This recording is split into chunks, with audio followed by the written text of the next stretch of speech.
Social media is a cancer on our society that has only resulted in making social people antisocial and the antisocial people emboldened. I say that because it happened to me again.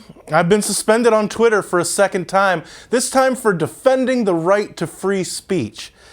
Don't worry, I'll give you the details. But when no one else will stick up for you, sometimes you need to put on your big boy pants and stick up for yourself. In that case, I'm just going to say it. Twitter is opposed to free speech. Hey everybody, thanks for joining me here on MRC-TV for another edition of Things That Need to Be Said. I'm Nick Kingadis. Late Monday evening, I received a notification that my Twitter account had been suspended. Now, I don't muzzle myself very much on Twitter because it's pretty much an eat or be eaten platform. It's a place where the very worst of our society dominate the landscape because they screech the loudest. Myself, I like to defend people through talking a little smack, no matter how nameless or how well known someone might be. Why do I enjoy that? Because the best way to deal with online bullies, who ironically probably got bullied in real life, is to bully them back. That's just a little background on how I use Twitter. Context matters, folks, just not apparently to Twitter. Anyway, so I got the temporary suspension notification from Twitter saying that I had violated their guidelines by tweeting hateful content.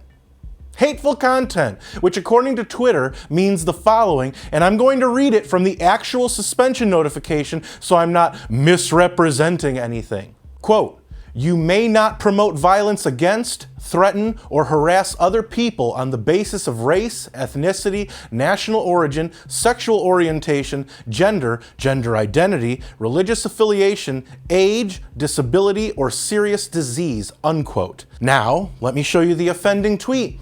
Whether you agree or disagree with my take on this tweet, show me one place where I violate their rules. Quote, "If you work for Spotify and are threatening to walk out over what you deem offensive speech on Joe Rogan's podcast, you're a pansy and should just quit because life is way more difficult than that.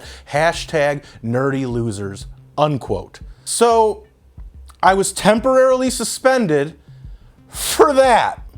The reason I say temporarily in quotes is because suspensions like the one I'm facing is only temporary if you comply with what Twitter wants. You have to start the process, remove the offending tweet, and wait out a 12-hour suspension time period. Well, I'm not doing that crap. I did nothing wrong. Not only that, but I appealed Twitter's decision, which they say can take 2 to 3 days to determine. Here's what I wrote to Twitter in my appeal. Quote, "The offending tweet in question does not violate the hateful conduct policy. At no point did I promote violence against, threaten, or harass other people on the basis of race, ethnicity, national origin, sexual orientation, gender, gender identity, religious affiliation, age, disability, or serious disease. I was simply sending out a tweet in defense of freedom of speech, and I was silenced for it. Please restore full functionality at your earliest convenience. Thank you. God bless you." Unquote. I used their own policy directive against them. I guess they didn't like it too much because forget the 2 to 3 day waiting period. They notified me that they were upholding the suspension 4.5 hours after I filed the appeal in the middle of the night. The funny thing about these social media platforms is they never give you specifics. They just tell you that you generally violated a certain guideline. Bunch of Silicon Valley cowards. Now, speaking with my friends, even though they agree that I got hosed by Twitter, they had a few guesses as to why I might have received the suspension.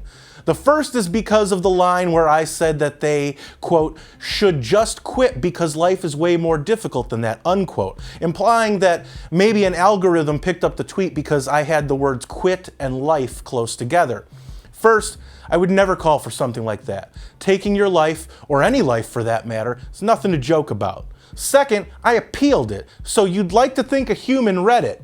So this possibility is reaching, to say the least. Next, someone brought up that I called the Spotify employees nerdy losers. However, that's an opinion, and way more tame than pretty much anything leftist and your basic generic troll says to others on Twitter. But who knows?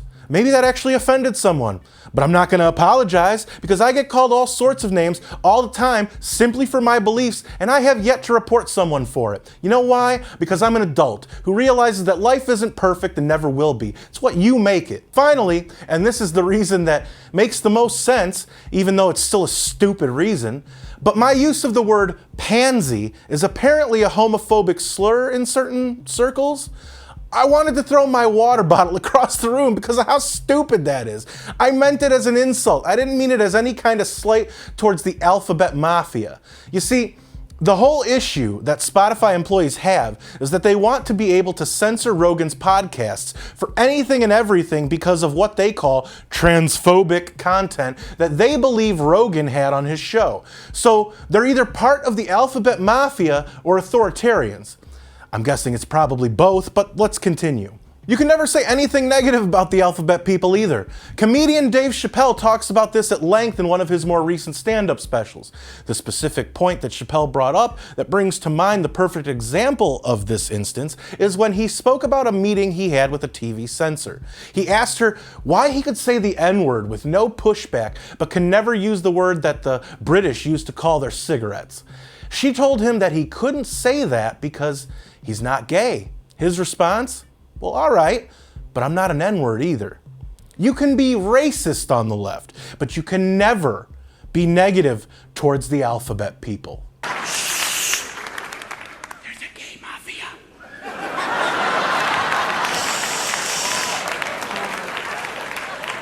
The mauve hand.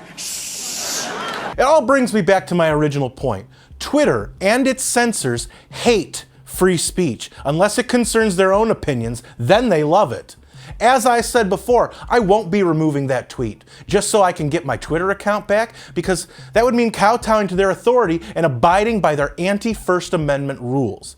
It's not that important to me, and it shouldn't be to you either. Heck, I would post a weekly tweet that Twitter is cancer. And I guess they agreed because I never got pushback for those tweets. Folks, if you think Twitter sucks as much as I do, you can ironically tweet at their support team using the handle @TwitterSupport, or call your congressman and ask them what they're doing about online censorship for free speech. Or you can just tell Twitter to kick rocks like I am. I'll bet you it'll be more freeing than you think. Free speech used to be free.